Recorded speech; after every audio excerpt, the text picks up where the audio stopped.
We live in interesting times. For the headlines.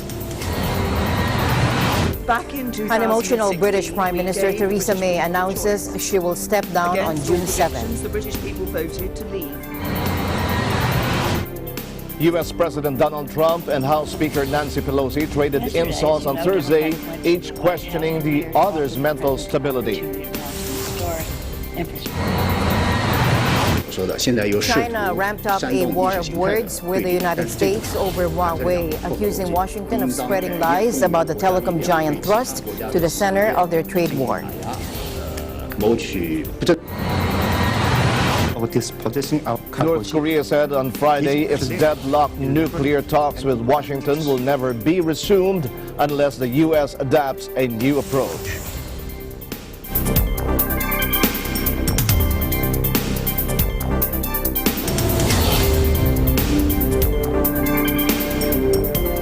I'm Alma Angeles, wherever you're watching from around the world. Thank you very much for joining us. We welcome our viewers here in the Philippines and around the world. Good evening, everyone. I'm Sam Cepeda. And now to the news.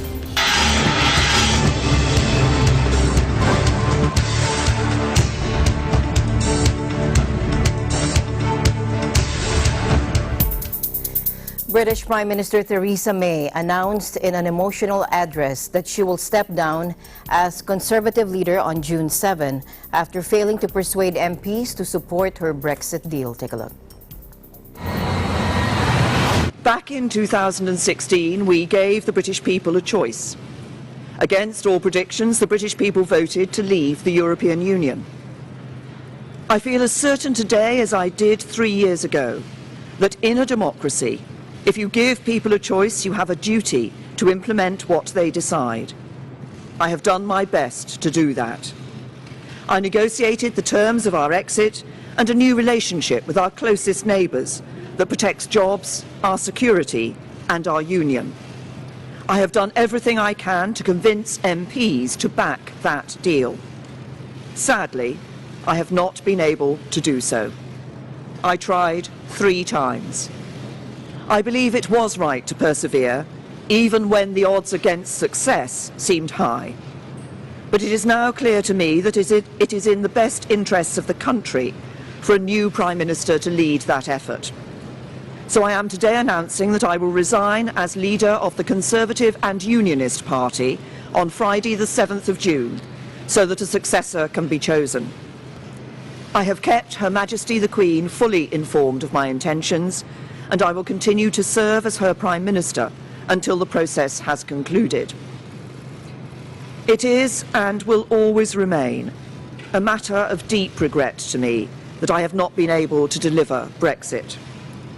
It will be for my successor to seek a way forward that honours the result of the referendum. To succeed, he or she will have to find consensus in Parliament where I have not.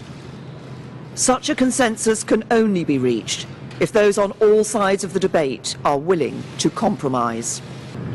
I will shortly leave the job that it has been the honour of my life to hold. The second female Prime Minister, but certainly not the last. I do so with no ill will, but with enormous and enduring gratitude to have had the opportunity to serve the country I love.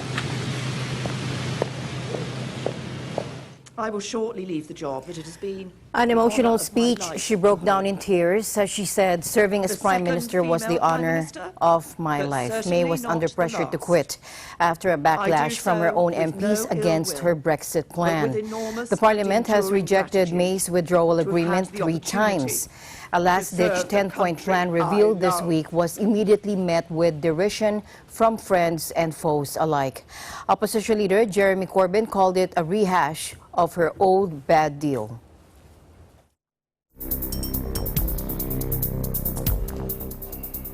Frontrunner to replace May, Boris Johnson, tweeted, "Take a look." A very dignified statement. Thank you for your stoical service to our country and Conservative Party. It is now time to follow her urgings to come together and deliver Brexit. Pension Secretary Amber Rudd reacted to May's announcement with a call for unity. As a party, we must come together to make a success of the next phase of our party's great story. Brexit is a process and compromise is needed to pass a deal that works for everyone. Labour leader Jeremy Corbyn said she had been right to resign and that the Conservative Party was now disintegrating. And I quote, "She's now accepted what the country's known for months. She can't govern, and nor can her divided and disintegrating party. Whoever becomes the new Tory leader must let the people decide our country's future through an immediate general election." And German Chancellor Angela Merkel on Friday took note of the decision by British Prime Minister Theresa May to resign with respect, saying that they shared a good and trusting working relationship.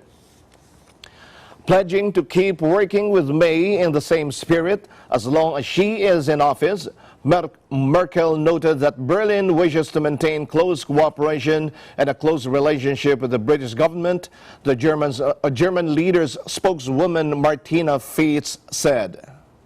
Meanwhile, France's Emmanuel Macron sent a personal message of support to May after she resigned, but France wanted speedy clarification on Brexit.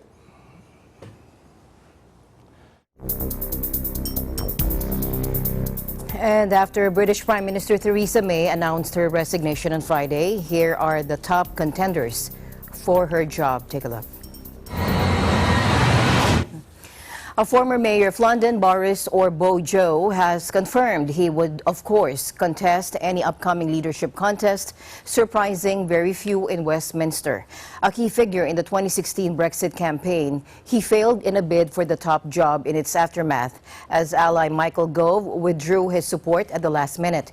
May appointed Johnson as foreign minister, but he quickly drew attention for the wrong reasons, including a series of diplomatic gaffes.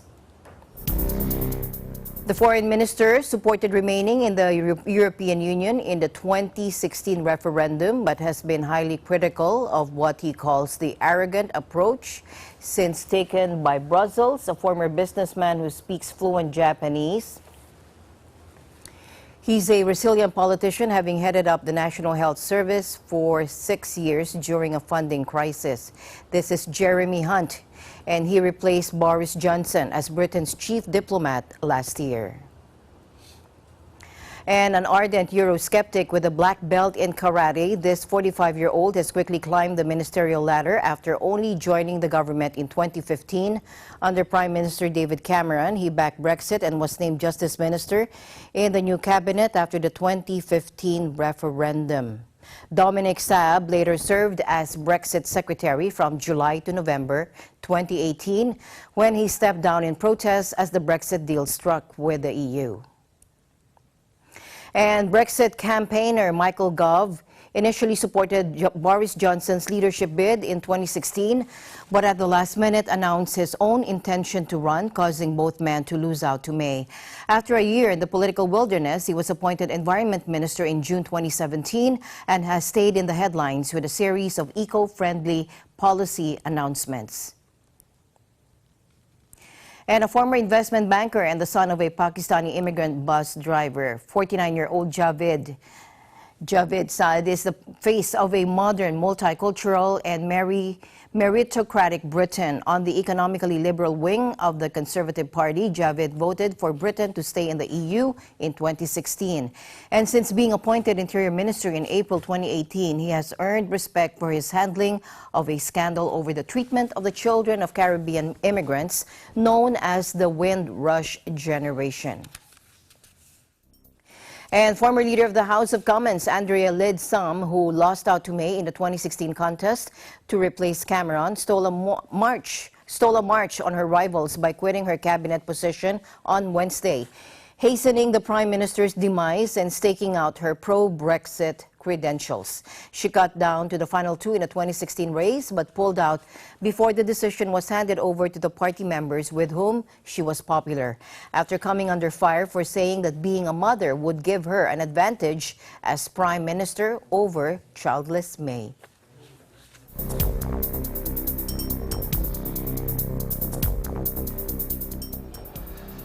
The Kremlin said on Friday that Theresa May's premiership has been a very difficult time for Russia's relations with Britain. Diplomatic relations between Britain and Russia plunged to their lowest ebb in decades after the poisoning with a nerve agent of former Russian spy Sergei Skripal and his daughter Yulia in the city of Salisbury in March last year. The British government said the military-grade nerve agent was produced in Russia and the attempted assassination was almost certainly approved by the Russian state. Moscow has denied any involvement in the attack. Among a raft of responses, London suspended all planned high-level bilateral contacts between the two countries and cancelled visits by ministers and members of the royal family to last summer's World Cup in Russia.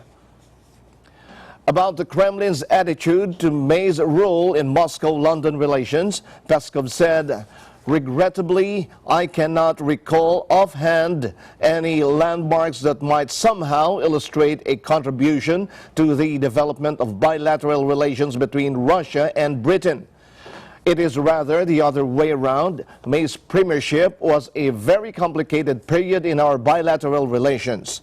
Peskov said that off the top of my head, I can't remember any milestones linked to May's contribution to developing bilateral relations between Russia and Britain.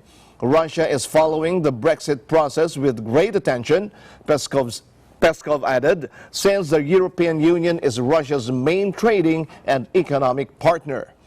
Russia is following the Brexit process with great attention, Peskov added, since the European Union is Russia's main trading and economic partner.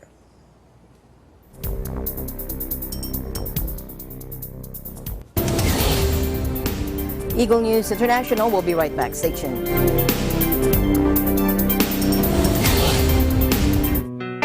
Health is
alas 6 hanggang alas 7 ng gabi.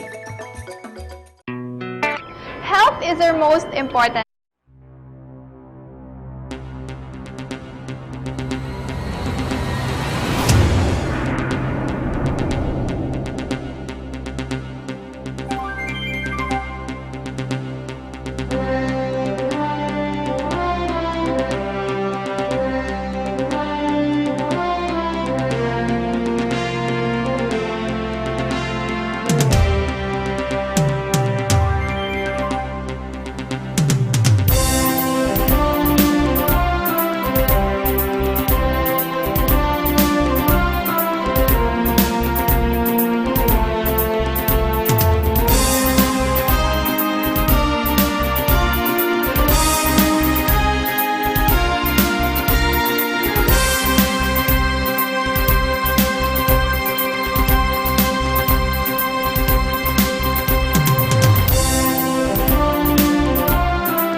Welcome back. U.S. President Donald Trump and House Speaker Nancy Pelosi traded insults on Thursday, U.S. time.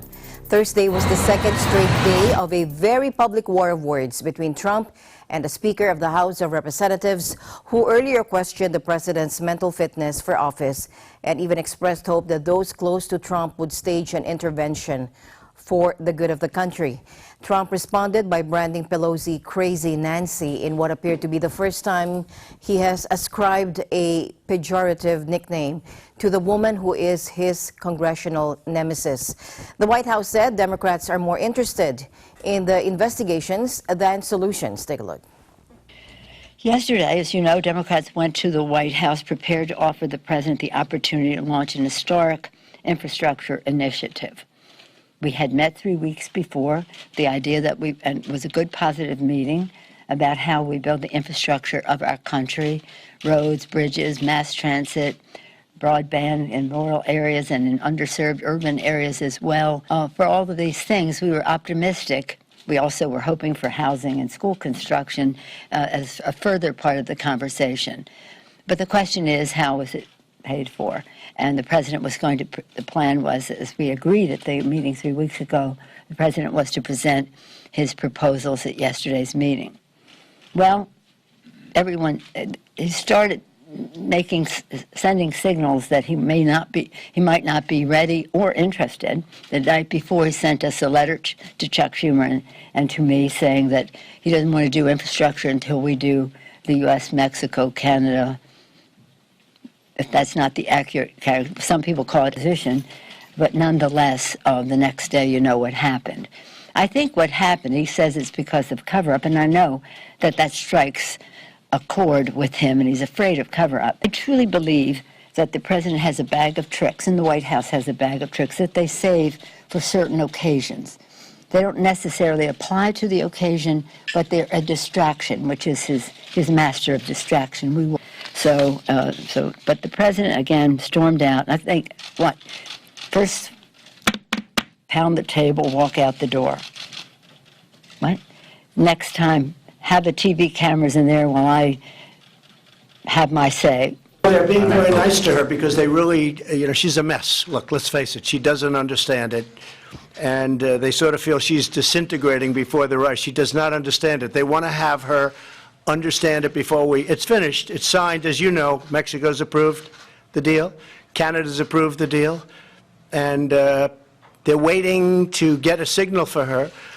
Now, I would say this, the farmers should start talking to the Democrats in the House. The Senate's ready to approve it, the Republican Senate, but the Democrat House is not. Pelosi does not understand the bill. She doesn't understand it. Even though unions are in favor of it, farmers, everybody just about is in favor of it. It's a replacement for, as I said, the worst trade deal ever made. So she's got to get up to snuff, learn the bill, and by the way, I think she wants to approve it. I think. But so Bob Lighthizer, who you can speak to if you want, he's waiting to get the okay from her to send it in. But we're at a point where we're just going to have to send it in. It's all ready. How long will you wait, sir? Well, he said she'd like to have 2 weeks to get to know the bill. I think that's a long time. I think it's a do-nothing Congress. The Democrats have done nothing in the House. They've done absolutely nothing. They don't get it. I mean, other than investigate. They want to, let's investigate. After the Mueller report came out, no collusion, no obstruction, no nothing. Let's start it all over again. They weren't too happy, so they want to just keep it going. And what that does is it takes up tremendous time and energy, and they've done absolutely, I mean, it's just been it's been very bad. So if they don't get the USMCA, that would be very sad. Jeff?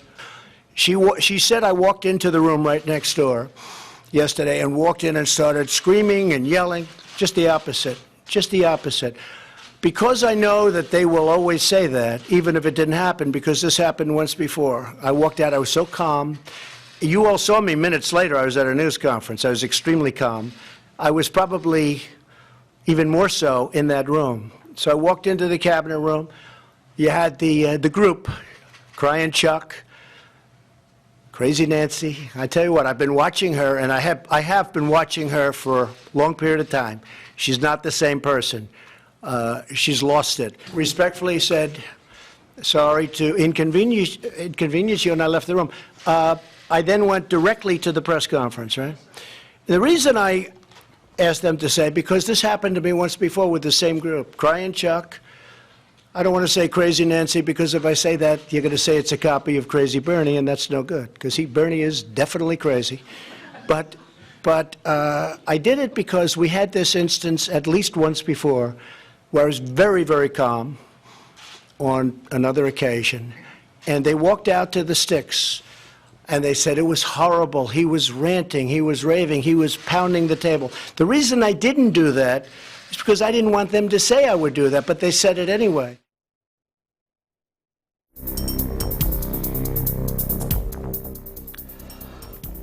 North Korea said on Friday its deadlocked nuclear talks with Washington will never be resumed unless the U.S. adopts a new approach, again blaming it for the collapse of the Hanoi summit in February. According to reports, President Trump gave North Korean leader Kim a written list of demands, and Pyongyang has since accused Washington of acting in bad faith, giving it until the end of this year to change its approach. The North's statement on Friday, released by its official news agency KCNA, reiterated its stance. The underlying cause of the setback in Hanoi was the arbitrary and dishonest position taken by the United States. It quoted a North Korean Foreign Ministry spokesperson as saying, "The U.S. had insisted on a method which is totally impossible to get through," it said.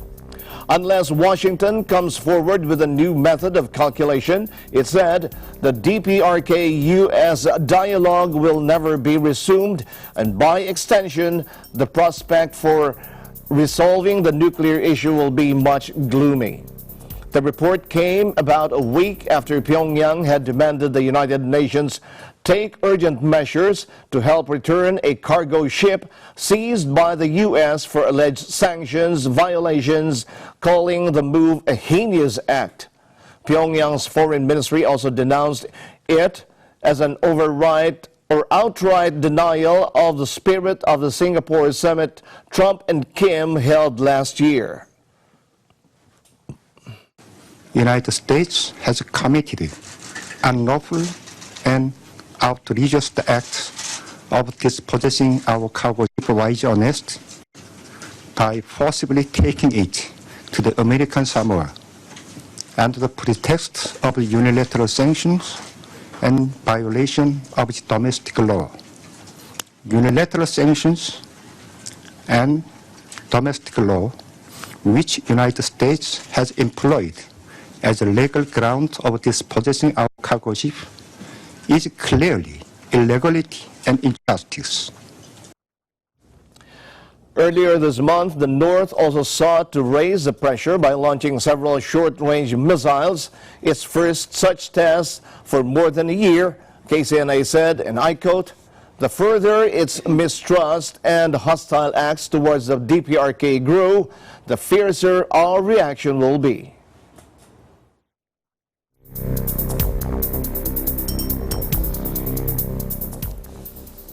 Thailand's king opened the parliament Friday, 5 years after a 2014 coup, stressing the importance of national security and people's well-being as the junta moves within striking distance of cementing its grip on power.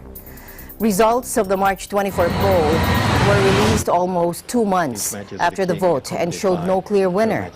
But the junta-linked Palang Pracharat won 115 seats in the lower house, only 11 votes shy of a majority in the combined parliament, thanks to 250 military-appointed senators. All eyes are now on mid-sized parties that analysts believe are tilting towards Palang Pracharat.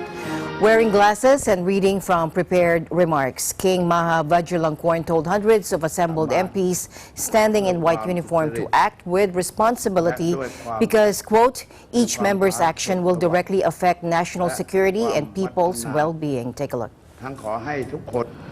ข้าพเจ้าขอเปิดประชุมรัฐสภาเพื่อให้ทำหน้าที่นิติบัญญัติตั้งแต่วาระนี้เป็นต้นไป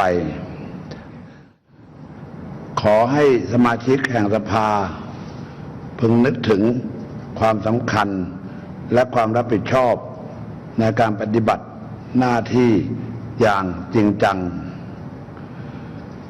เพราะการกระทำทุกอย่างของแต่ละคนจะมีผลโดยตรงถึงความมั่นคงของประเทศและความสุขทุกข์ของประชาชน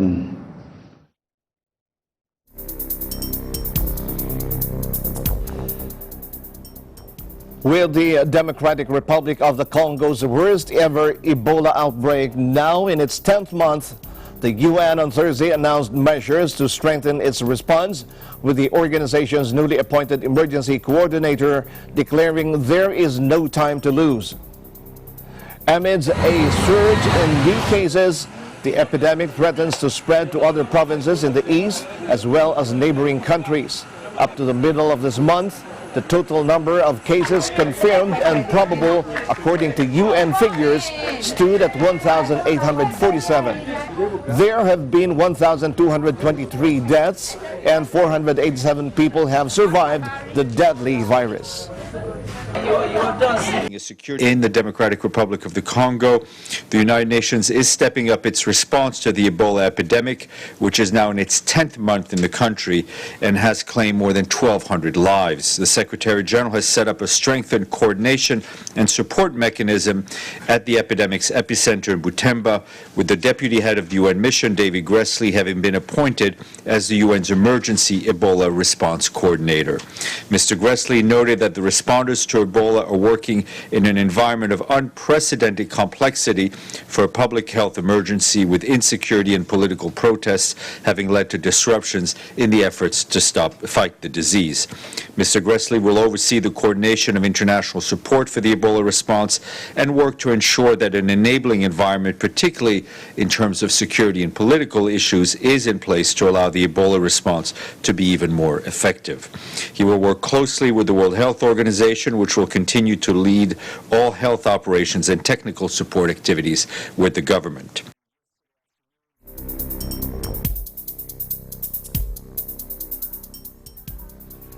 Meanwhile, 2 more countries are officially free from one of the world's leading killers, malaria. The UN Health Agency, WHO, or World Health Organization, announced on Wednesday that the disease is no longer present in Algeria and Argentina. Take a look. And the country has done this through consistent application of the tools for malaria prevention and control, through good surveillance, through good investment, and also through having established a primary health care system that has gone a long way towards universal health coverage. This will encourage and I'm certain inspire the rest of the continent because we know that there is much still to be done in the African continent and in the region to get on top of the malaria program. WHO guidelines say that a country can be said to be malaria-free if it can prove that it has interrupted transmission of the disease for at least 3 consecutive years. In Argentina's case, malaria was last reported in 2010. In Algeria, the disease last surfaced in 2013. The announcement follows years of improved surveillance, free diagnosis, and treatment in both countries. That has allowed for every last case of malaria to be rapidly identified and treated, WHO said in its statement. Malaria is contracted through the bite of an infected mosquito. It's estimated to have claimed more than 400,000 lives in 2017.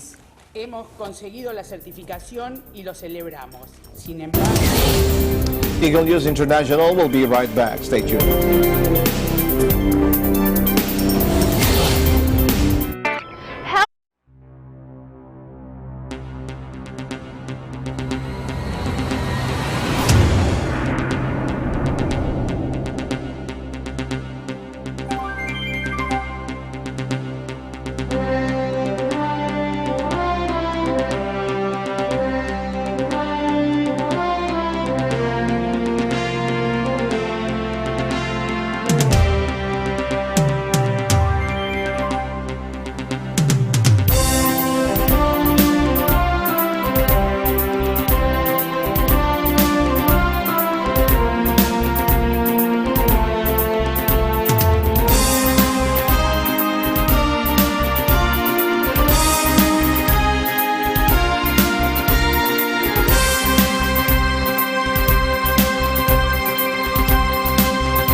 alas 4 hanggang alas 5 ng hapon.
The British pound wobbled Friday following Prime Minister Theresa May's widely expected resignation, while stock markets mostly rebounded as U.S. President Donald Trump offered an olive branch to China in their trade war, dealers said.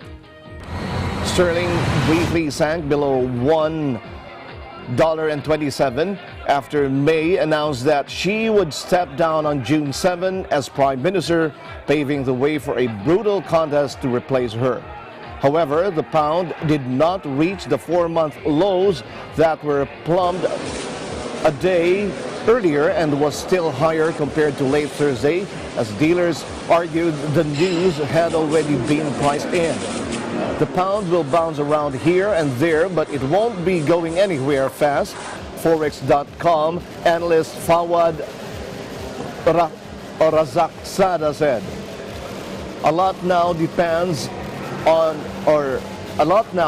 who will be the next leader of the Tories. The currency could face fresh turmoil with key Brexiteer and former Foreign Minister Boris Johnson, the front-runner to replace May. Ratings agency Moody's warned that news of May's departure amplifies the uncertainty over Britain's withdrawal from the European Union and increases the risk of a no-deal Brexit. I will shortly leave the job that it has been the honour of my life to hold. The second female Prime Minister, but certainly not the last. I do so with no ill will, but with enormous and enduring gratitude to have had the opportunity to serve the country I love.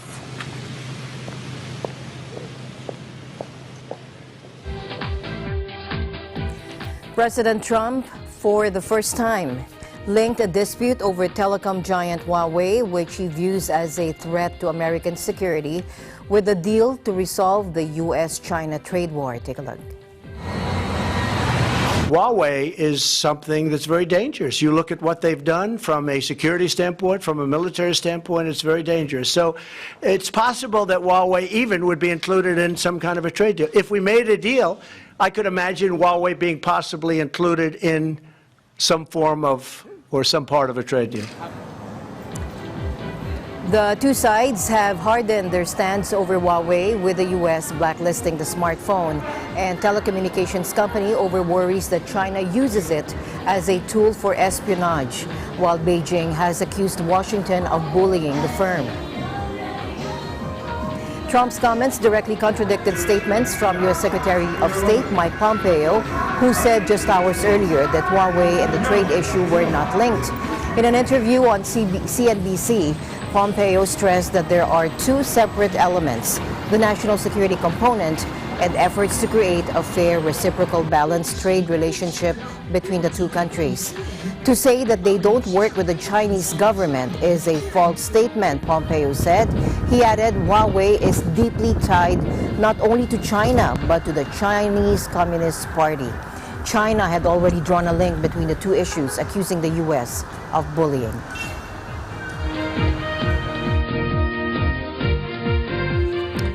Beijing accuses the United States of spreading lies about Huawei after Secretary of State Mike Pompeo said the telecom giant was not being truthful about its ties to the Chinese government.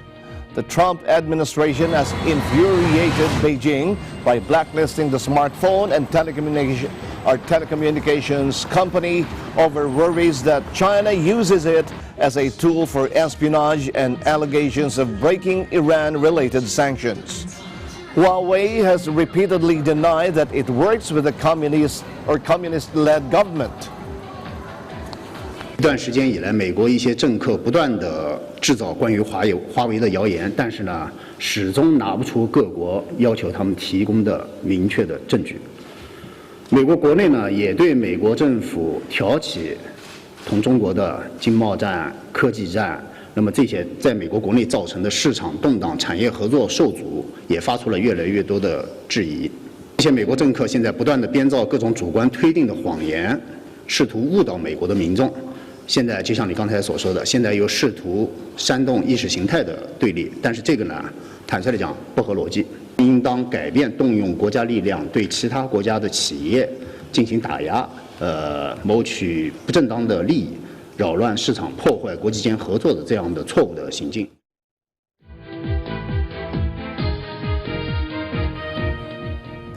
Meanwhile, Hong Kong-based analyst Dickie Wong says a U.S. ban linked to security concerns is a very hard hit for Huawei as a parade of foreign companies review their ties with the telecom giant. Take a look.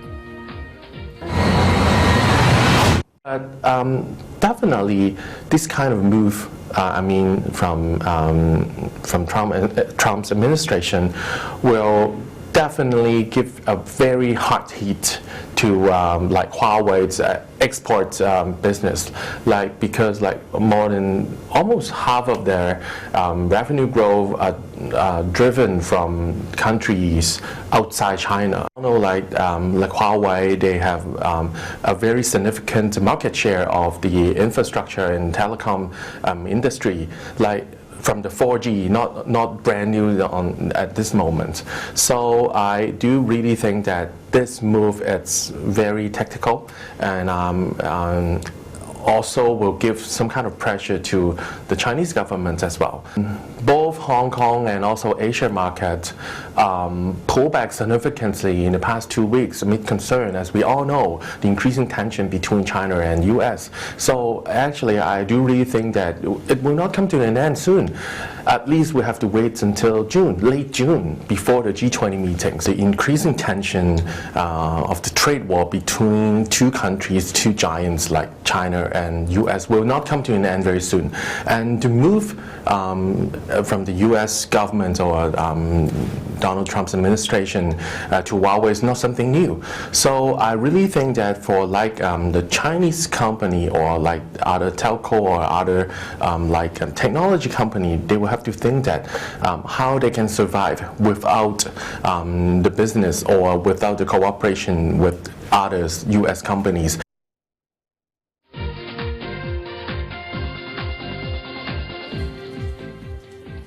A new UN report noted that high trade tensions and policy uncertainty continue to damage prospects for economic growth. According to the United Nations World Economic Situation and Prospects mid-2019 report released today in New York, the global economy is experiencing a broad-based growth slowdown amid unresolved trade tensions, high international policy uncertainty, and softening business confidence. The forecast for weaker global growth casts a shadow over efforts to implement the 2030 Agenda for Sustainable Development, which has set universal goals for eliminating poverty, promoting prosperity and social well-being while protecting the environment. weaker economic growth puts at risk essential investments in areas such as education, health, climate change adaptation, and sustainable infrastructure. The overarching message is that the unresolved trade tensions that we've experienced and the high international policy uncertainty continue to damage the prospects for economic growth going forward. This increasingly challenging economic environment has significant consequences for the 2030 agenda, especially the prospects for achieving the Sustainable Development Goals. And this highlights the urgent need to strengthen multilateralism and to address the existing gaps in development finance. Even with these downward revisions, the risks are still on the downside.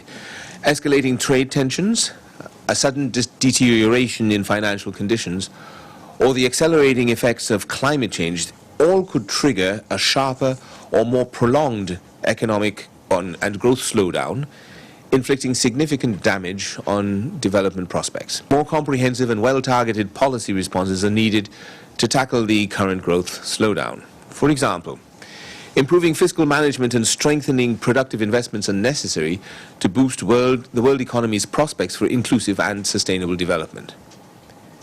It is increasingly clear that policies to promote sustainable development will need to look beyond GDP growth and identify new and more robust measures of economic performance that appropriately reflect the costs of inequality, of insecurity, and of climate change.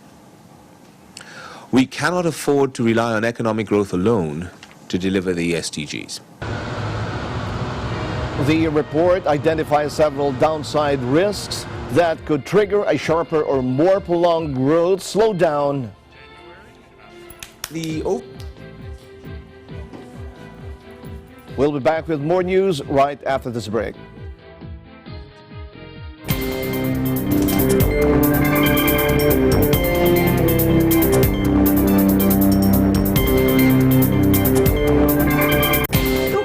MTRCV ang mag-provide na appropriate ratings sa lahat ng TV shows. Para ugaliin ng pamilya ang responsableng pananood. Teamwork tayo, parents! Rated G, good for all! Oops, rated PG! Dapat may mga magulang para sagutin ang mga tanong ng kabataan. Grabe, rated SPG, maselan! Higpitan ang paggabay. Pag rated MTRCV, rated responsable. Landmarks, Linggo, alas 6 hanggang alas 7 ng gabi.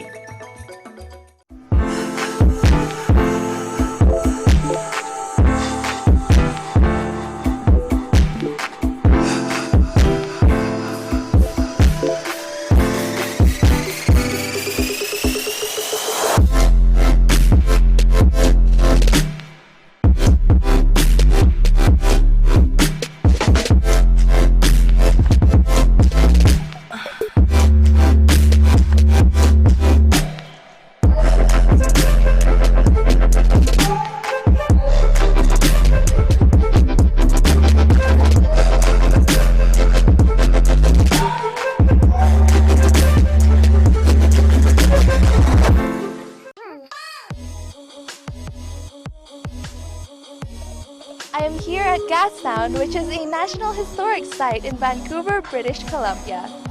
Located in Vancouver's oldest neighborhood is the steam-powered clock, which is Gastown's most famous landmark. Make sure to tune in to Digital Nest every Tuesday and Thursday at 7:30 p.m. I am Lou Aquino, EBC correspondent, and I am 1 with 25.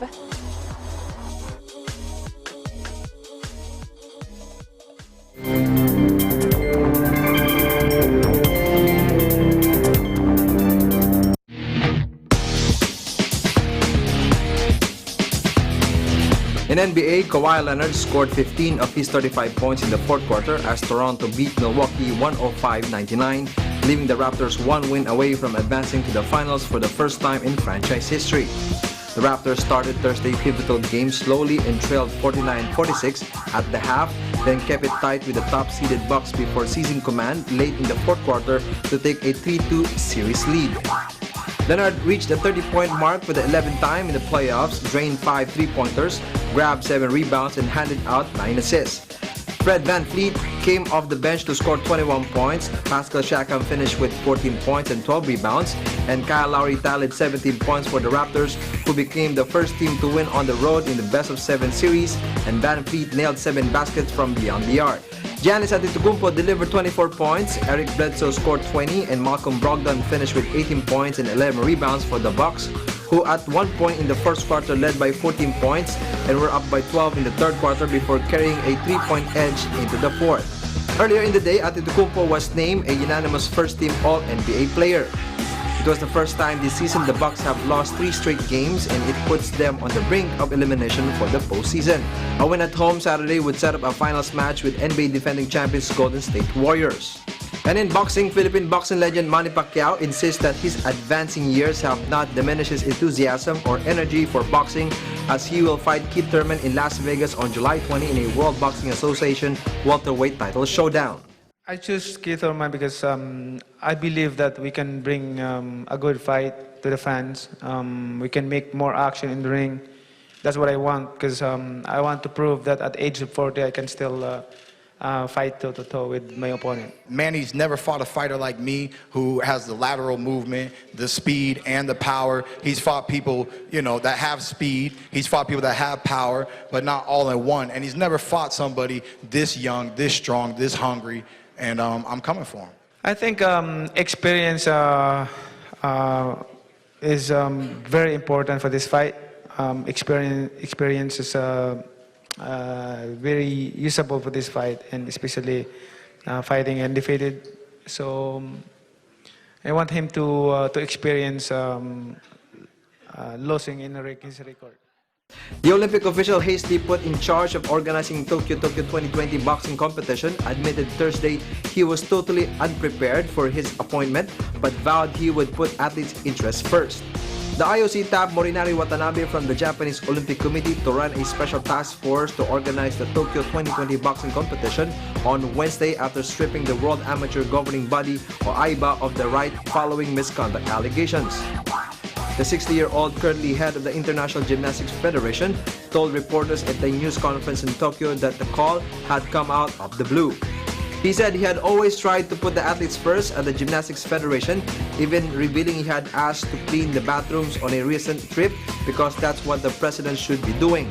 After months of dancing around each other, the IOC Wednesday delivered a knockout blow to AIBA, removing its right to organize the Tokyo boxing competition, but insisting that a tournament would nonetheless take place.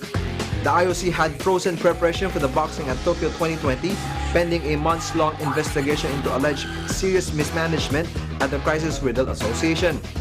The details have yet to be hammered out, but the IOC has said qualification will take place between January and May 2020. Watanabe said there was no choice but to organize the tournament quickly despite the time frame, and joked I might not be getting much sleep. He said he would be flying immediately to IOC headquarters in Switzerland to begin work, admitting at this point in time so many things are still unclear. And these are the stories for EN Sports. I'm Ben Bernaldez and I'm 1 with 25.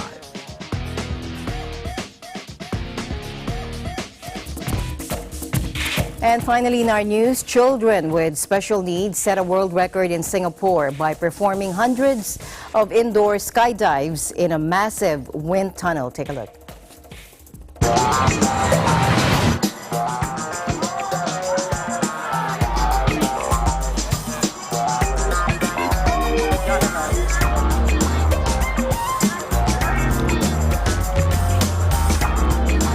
Scores of youngsters and their teachers did simulated tandem skydives under the guidance of instructors, floating up and down on air, blasting through the 56-foot high wind tunnel.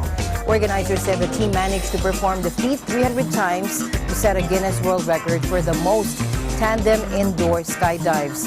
They broke the previous record of 227 sets in 2016. Really provides my kids the opportunity to experience something that the school itself will not be able to provide that kind of experience. Through this event, they have proved to us that when you give them the opportunity, they will prove to you that they can do it. The fact that they buck up the courage to go into the air tunnel, all right, it empowers them. They build that self-confidence that they can do it. The students were from the Awa School, an institute for children with disabilities.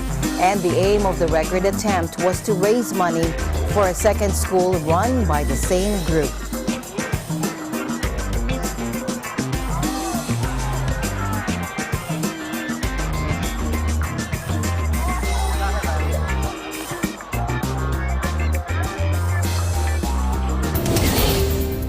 Looks like fun. Yeah.